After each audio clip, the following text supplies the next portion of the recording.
Chapter 2 of Tales of the Trail by Henry Inman. This recording is in the public domain. Chapter 2 El Solitario The Hermit Priest of the Old Santa Fe Trail. No stream from its source flows seaward, how lonely soe'er its course, but some land is gladdened. No star ever rose and set without influence somewhere. Who knows what earth needs from earth's lowliest creatures? No life can be pure in its purpose and strong in its strife, and all life not be purer and stronger thereby. Owen Meredith. The tourist en route to the Pacific coast cannot fail observing on his right a huge, relatively isolated peak, cutting the incomparably clear mid-continent sky, almost immediately after the train emerges from the picturesque cañon of El Morro, and commences to descend the long, gradual slope to the quaint old Mexican village of Las Vegas, New Mexico. Its scarred and verdureless front looms up grandly in the beautifully serrated landscape, of which it is the most conspicuous object. More prominently defined than any other individual elevation of the Taos Range, visible from the point of observation, the shadow of its irregular contour reaches far out over the lesser mountains beneath, the moment the sun has crossed the meridian of its crest. At its foot, grassy little valleys stretch eastwardly, which are cultivated by the primitive Mexicans under a system of irrigation as primitive as themselves, simple earth ditches involving a very limited knowledge of engineering. Foaming little torrents splash and sparkle in the sunshine as they course through the fertile intervals. Their sources are cool mountain springs hidden in the dark recesses of the towering range, which were, until the restless gringo invaded the solitude of the charming region at the advent of the iron trail to erect sawmills, filled with that most epicurean and gamey of all the finny tribe, the speckled brook trout.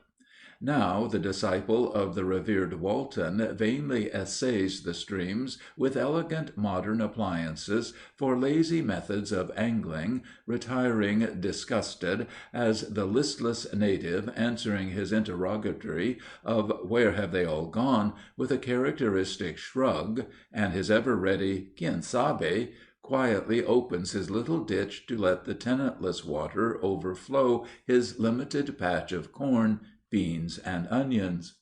Maybe, in the sad and weird mythology of those strange people, the Aztecs, this storm-beaten spur of the Rockies occupied an important place. Their Olympus, or Parnassus perhaps, for not many miles remote on the bank of the classic Pecos, where lie the ruins of the once fortified Chichu, referred to so graphically in the itinerary of the historian of Coronado's wonderful march in search of the 7 cities of Cibola, is the reputed birthplace of their culture hero Montezuma, not to be confounded with the dynasty of sovereigns of that name, who was the Christ of their faith, for whose second advent the Pueblos, the lineal descendants of the Aztecs, look for so hopefully with the rising of every morning sun. Upon the summit of the Rincon del Tocolote, the Owl's Corner, now known as El Cumbre del Solitario, the Hermit's Peak, as this grand old sentinel of the range is called by the Mexicans, an area comprising several acres, there is a remarkable cave. Around this natural grotto at such a great elevation are clustered by the simple natives the most cherished memories of the humble and beloved curious individual who once occupied the sequestered spot. It is sacred ground with them, upon which no sacrilege would for a moment be brooked. Near its narrow entrance a spring of clear, cold water gushes out of the indurated rock, which, after flowing for a short distance over the rounded pebbles in its deeply worn bed, tumbles down the precipitous side of the mountain in a diminutive cascade, joining the streams in the valley on their restless way to the sea. a few scattered pinions cast a grateful shade over a portion of the generally bald, blear level of the limited plain, and at regular distances apart, in the form of a circle, are 12 rude crosses typical of the number of the apostles. They were erected years ago by the humble Mexicans living in the hamlets below, in memory of the deeply religious man who made his home in this sequestered spot, and whose name is revered only a degree less than that of the tutelary saint of the country, Our Lady of Guadalupe. On certain feast days, particularly in midsummer, large fires are kept burning at night, and the devotees, to the memory of the cave's once holy occupant, long since hastened by the hands of an assassin to the unknown beyond, assemble there under the stars, and in a most devout spirit perform certain ceremonies with a zeal possible only to the earnest believers in that ancient and widely disseminated faith, the Catholic religion.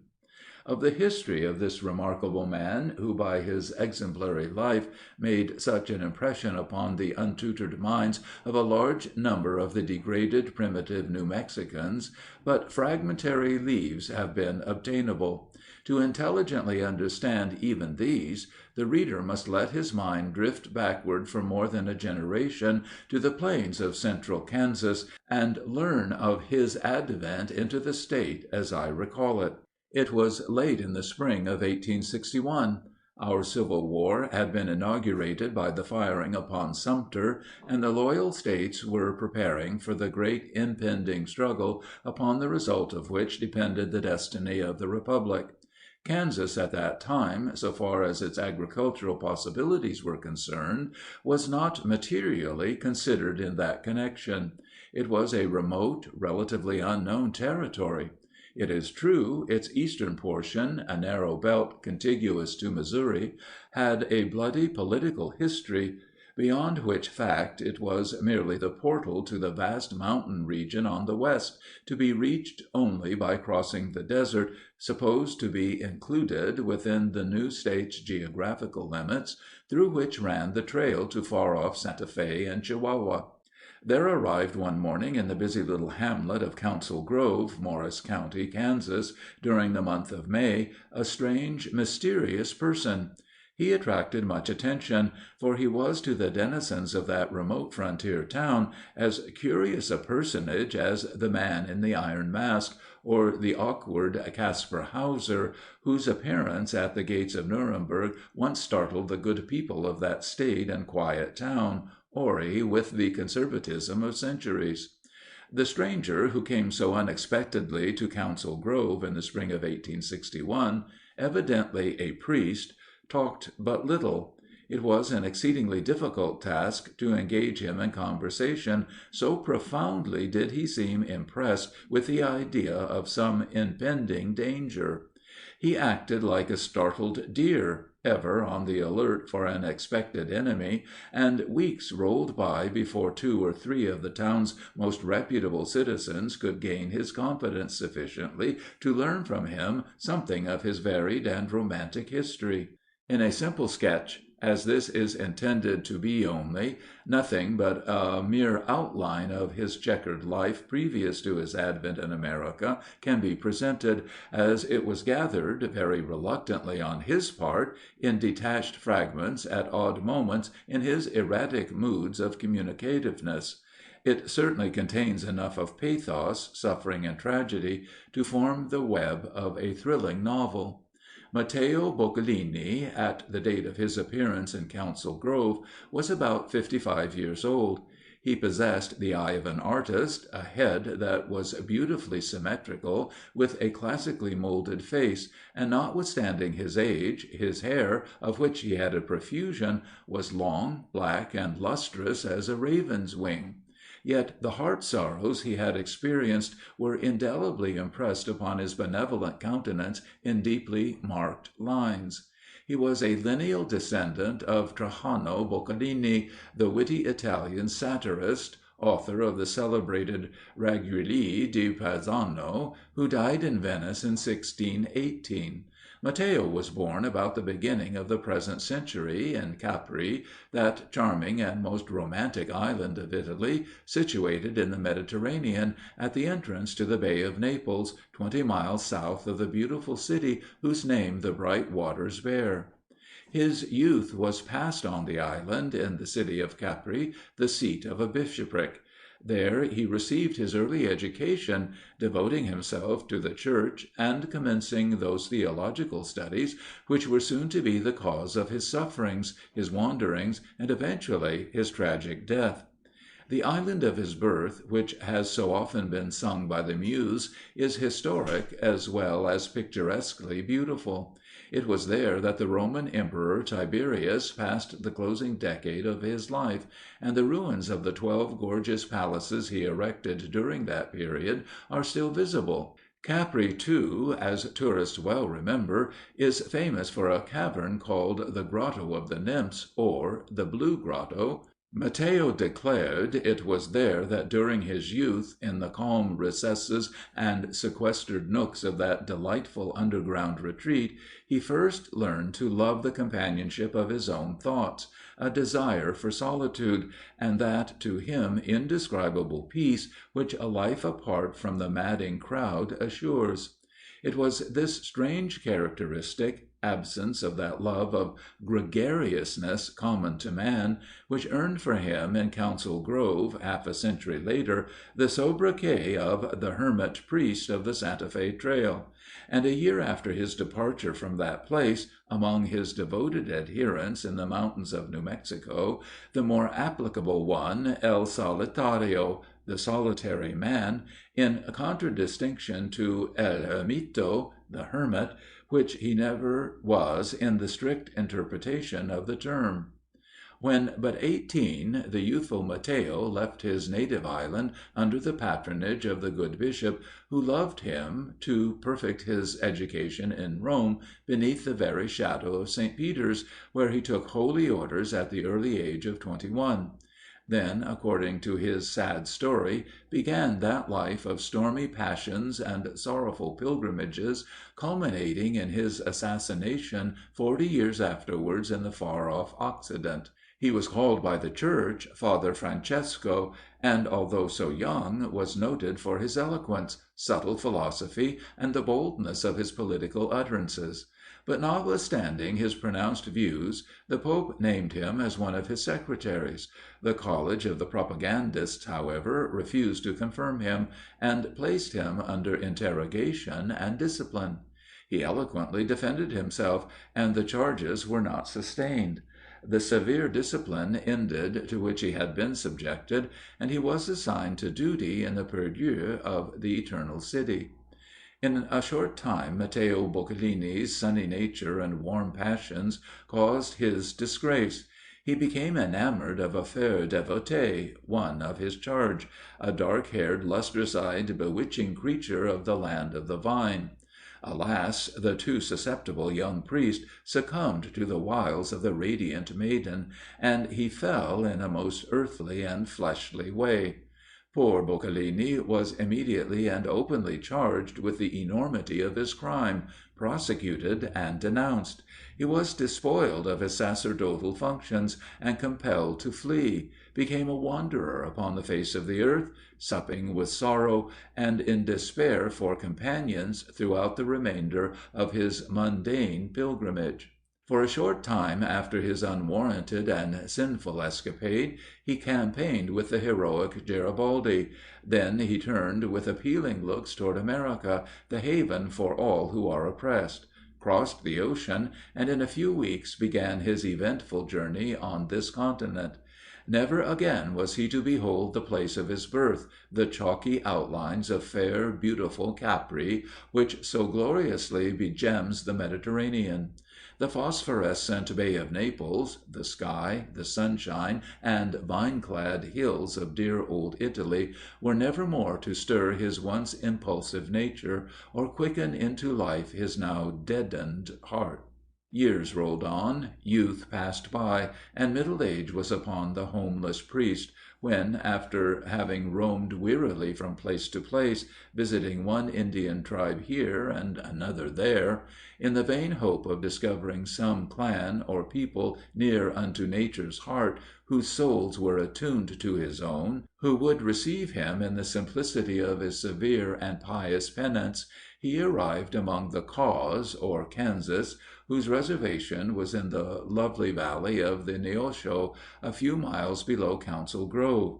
But that tribe, a dirty, despicable race, very suspicious, and withal not remarkable for their reverence of any religion, did not take kindly to the weary old man, who had entered their midst with the purest intentions. His pious zeal, his abstinence and self-denial, made them fear to approach him. They did not understand that when holy and devout religious men are at their beads, 'tis hard to draw them thence, so sweet is zealous contemplation. The miserable savages looked upon him, the meek and humble pilgrim, as an intruder, said he was bad medicine. So Father Francesco was no more at ease with them in their rude skin lodges than he would have been in the gilded halls of the Vatican. He then came to Council Grove, as stated, came as the tramp has since come, unheralded and uninvited, but not to beg bread at the doors of his residence, as the latter now does. Nor did he come to tell off his beads in the presence of the vulgar curious, but went upon the hillside beyond the town, to seek the solitude and retirement of a natural cave in the limestone rock of the region, troubling no one. An enigma to the world, and a subject for the idle gossip. There for 5 months he lived, accessible to but few, with whom, when he felt and recognized in them the quickened glow of a soul that believed in the fatherhood of God and the brotherhood of man, he would talk in tenderest strains of everything that was good, true, and beautiful. The hermit priest, as he was now called, had of earthly possessions so little that he could have vied with the lowly Nazarene in the splendor of his poverty. Of crucifixes, devotional mementos, and other religious trinkets, sweetly suggestive of better and happier days, he had preserved a few.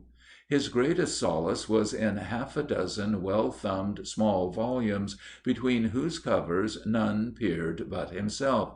He was ever regular at his devotions, for notwithstanding he had grievously sinned, as he declared, he was constantly striving to outlive its horrid memory, and to repair the injury he had done his Master's cause.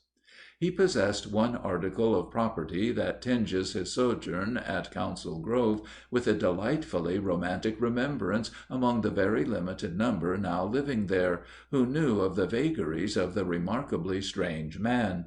These were sometimes his confidants and friends, within a limited degree. It was a rudely constructed mandolin, which during all the years of his erratic pilgrimage he had tenaciously clung to, until its exterior presented a confused mass of scratches and dents, indicative of hard usage. Despite all that, curious as it may seem, by some mysterious means its rich tones had been preserved in their original purity and depth. On the evenings of Kansas' incomparable Indian summer, during the early part of which season he was living in his cave near Council Grove, the hermit priest, seated on a projecting ledge at the mouth of his rocky and isolated retreat, would sweep the strings of his treasured instrument with a touch as light, deft, and sorrowfully tender as a maiden whose pure young heart had just been thrilled by its first breath of love. To those who were so fortunate, and they were very few, as to be invited to spend an hour with him, his vesper hymns, rendered in his exquisite tenor voice, were as soul-inspiring as the gentle earnestness of a young girl's prayer. His sometime Neapolitan songs and soft airs of his native isle were as sweet as the chant of the angels he invoked when in a deeply religious mood, and his heart-feeling tones mingled sadly with the soughing of the evening breeze. in the dense foliage on the margin of the placid Neosho that flowed near by. Thus, in the calm enjoyment of his self–imposed solitude, he lived with the moss his bed, the cave his humble cell, his food the fruits, his drink the crystal well. Among the various languages necessary for the communication of ideas between the motley crowd comprising the civilization of the then remote region, there was none that Matteo Boccalini did not understand and speak fluently, so liberal had been his education in that particular. Once, when a stabbed and dying Mexican, the victim of some gambling quarrel among the drivers of the bull train to which he was attached, asked a service for the repose of his soul, Father Francesco hastened to the anxious man's side. There he administered the last sacrament of the Church to the expiring creature in his own language, who died with a resigned look upon his face, as he listened to the absolving words he could perfectly understand, which was a thing of joy to the holy man who had performed the sacred office. One day, late in the month of October, now nearly 36 years ago, the hermit priest saw walking through the streets of the little village a dark–visaged person, clad in clerical garb, and whom Boccalini believed to be the lover of the woman he had wronged in his youth, and that the stranger, if it were he whom he suspected, could never be persuaded to think that Matteo was not wholly to be blamed for the life he had blasted. He told his friends he could no longer tarry with them. He would go away to the mountains of New Mexico, seek another cave, rear again the blessed cross, emblem of his Master's suffering, and once more live in solitude, from which he had here somewhat strayed. He frequently, when in a communicative mood, had talked much to them of the delights of absolute solitude. It was, he argued, the nurse of enthusiasm; that enthusiasm was the parent of genius; that solitude had always been eagerly sought for in every age; it was the inspiration of the dominant religion of every nation; that their founders were men who, seeking the quiet and seclusion of caverns or the desert, and subordinating the flesh to the spirit, had visions of the beyond. The veil hiding the better world had been lifted for them, and their teachings had come down to us through the eons, elevating man above the brute. The next morning after the sudden appearance of the stranger whose presence had so discomposed the usually calm priest, a delicious morning in the month of autumn's holocaust, when the breeze was billowing the russet–colored grass upon the virgin prairies, Father Francesco gathered up his few precious relics, and, accepting the escort of a caravan just ready to start for New Mexico, left Council Grove, his cave, and the warm friends he had made there, forever. The caravan, under the protection of which the frightened prelate went westward, was owned by a Mexican Don, a brother–in–law to Kit Carson. He still resides near the spot where the ill–fated Italian, a year or two after his wearisome journey across the Great Plains, was hurried to eternity. This venerable Mexican and old–time voyageur of the almost obliterated Santa Fe trail, when I last visited him at his hospitable home in the mountains 14 years ago, entertained me by relating some of the more prominent characteristics of his strange compagnon du voyage, during that memorable trip with the hermit priest from Council Grove, more than 20 years previously. He said that the strange man would never ride, either on horseback or in one of the wagons, despite the earnest invitation extended to him each recurring morning by the master of the caravan, preferring to trudge along uncomplainingly day after day, during the sunny hours, beside the plodding oxen through the alkali dust of the desert, and faltered not. Neither would he at night partake of the shelter of a tent, constantly offered, but as constantly and persistently refused, preferring to roll himself up in a single coarse wrap, Seeking some quiet spot removed from the corral of wagons, where for an hour or two, under the scintillating stars, he would tell off his beads, or, accompanied by his mandolin, chant some sad refrain to the Virgin, until long after the camp had gone to sleep. For his subsistence he himself caught and cooked the prairie dog, ground squirrel, and gopher. Only occasionally, when hard pressed, would he accept a meal, which was constantly proffered by the Mexican teamsters, begging the hermit priest to share with them;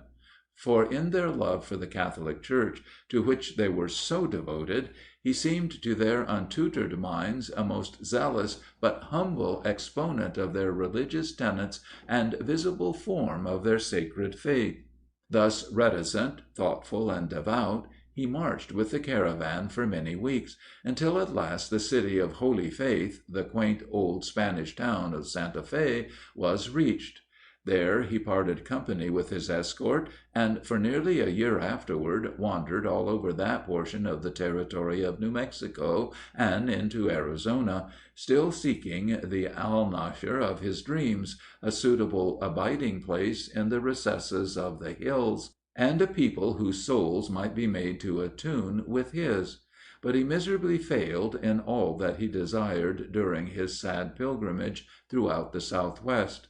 Then, turning northward again, he slowly and almost despairingly retraced his steps until he arrived at the sequestered valley of the Sapillo, where he at last found a humbled class and his coveted cave on the summit of the mighty mountain described at the opening of this chapter. There, content after so many years of unsatisfied wandering, he commenced that life of religious ministrations, and exercised those unselfish acts of kindness and love, whose remembrance is imprinted so indelibly on the hearts of his devoted followers, for through suffering he soothed, and through sickness he nursed. There, again, under the constellations which nowhere else shine more brilliantly, were the strains of his mandolin, and the rich notes of that magnificent voice, heard by the enchanted people who listened each evening at the doors of their rude adobe huts in the valley below the huge hill that cast its great shadow over them. Notwithstanding the hermit priest had found a class congenial to his soul's demands, his eccentricities still clung to him. His persistency in living apart from his chosen people enforced them to always speak of him as El Solitario the Solitary Man. He would visit among them to solace and nurse the sick, and give absolution to the dying, which his and their religion so beautifully promises, but he would never break bread within their hospitable doors, preferring and insisting always upon a crust and a cup of cold water outside. Nor would he sleep upon the soft woolen colchons which even the poorest of New Mexican homes afford, but, absorbed by devout thoughts, wrapped himself in his single coarse blanket, and laid himself on the bare ground; or, if it was stormy, in some outhouse with the sheep and goats. This, of course, was part of his self-imposed penance, from which he never deviated, rigorous as it was. One day, after his familiar and beloved face had been missed for more than a week by his devotees, a sorrowful party went out to seek him. They found him dead on the rugged trail to his lonely home, his beads enfolded in his delicately shaped fingers, and his countenance wearing a saint-like expression. A poisoned dagger in his heart, by the hand of an assassin, had accomplished the foul deed which for a whole lifetime, during every moment of the unhappy man's active and dreaming hours, was a continually disturbing fear. Thus passed away, as he had predicted in his youth, the eccentric but holy Mateo Boccalini, hermit priest of the old Santa Fe Trail, and the El Solitario of the New Mexican mountains; a man of sorrow and grief, yet with as much repentance and as many penances as sins; one of those ethereal beings who might become physically unclean, but never spiritually impure. For years after his departure from Council Grove, the hermit priest's cave was an object of much interest, until within a very short period, when the quarrymen tore down its last vestige, upon its time worn walls could be traced, rudely carved, his name, Matteo Boccalini, a cross, Jesu Maria, and Capri, all so dear to the lonely and sad man's heart. Chapter 3